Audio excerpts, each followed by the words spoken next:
How's it going, everyone? I know it's been a while. I believe the last video that we did, we had tore the transmission out of the car, and we had ordered a new torque converter.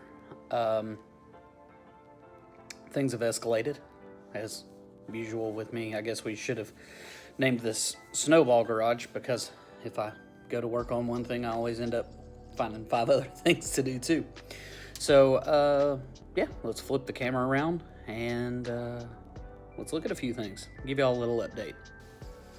Okay, so we've got a lot to cover, but I'm gonna try to make this as short as I can. So we got the Circle D converter in, and it is a work of art. Completely, gorgeous machining work. We got that put in the car and we went to the track.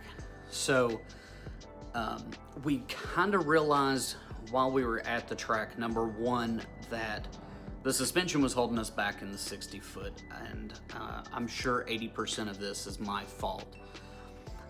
So we couldn't get the 60 foot any better, so I was like, well, let's turn it up out the back and just see what kind of mile an hour we can get. And we were adding a lot of dome and we weren't really getting anywhere.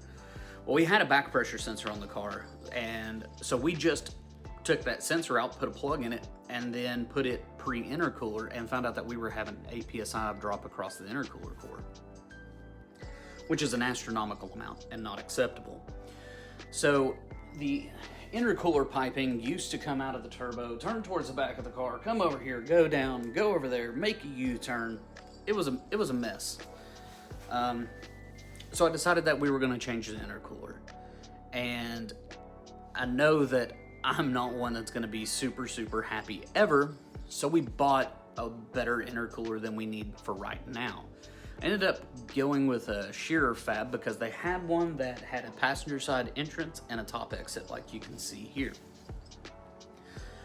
Well, it gets here and I find out that the turbo is too far forward for us to be able to make our 90-degree turnout and just come straight down to the intercooler, which was 80% of the reason why we did this. So we had to move the turbo, which means we have to remake the hot side. No big deal. We get all that done. The only 4-inch pipe I have around is some big gnarly thing that we ended up having to use a really long silicone coupler on, and we take the car to the track. It blows the silicone coupler off, destroys the T-bolt clamp. Okay, well, whatever.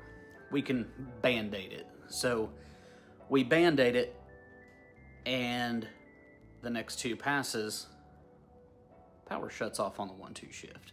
Well, let me correct that. The power doesn't shut off, but the dash shuts off. And so does the CAN IO module, which means we're knocking the CAN bus network out somehow. We've made so many changes under the dash of this car that it was a rat's nest mess. And I'm done with things like that being our issue. So we came back and we cut every wire out of this car from the headlight to the taillights. And we ordered a PDM. I went with a hardware electronics PDM because I wanted it to work over the Holley network and be able to pass inputs and outputs back and forth. We got that done, and now the car is rewired. We've got our new intake tube taken care of, and it looks like we finally have everything as ready as we can. While we were doing all this, we went ahead too and sent the front struts back off to Viking. We were looking through old video because we had plenty of downtime, and the car just seemed to work better with that 1-inch longer travel that the strange front struts had. So Viking has modded these to have 2 more inches of travel until I can figure out how to make the rear suspension work without all that travel on a minimally prepped surface. And who knows, maybe that's just the way it's going to be. But I feel confident that now we have a package that we can go to the track and at least have some success. So it looks like Tennessee weather is going to play along for the next couple weeks at least.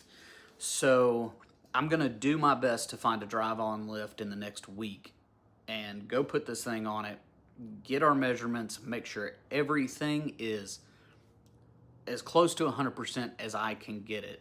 And we're going to try to go back to the track one more time this year at least and try to end this year off right with a personal best.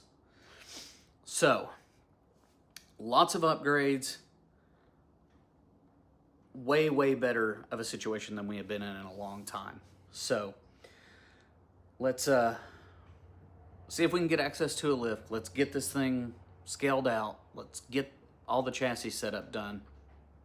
Let's go see what we can make happen.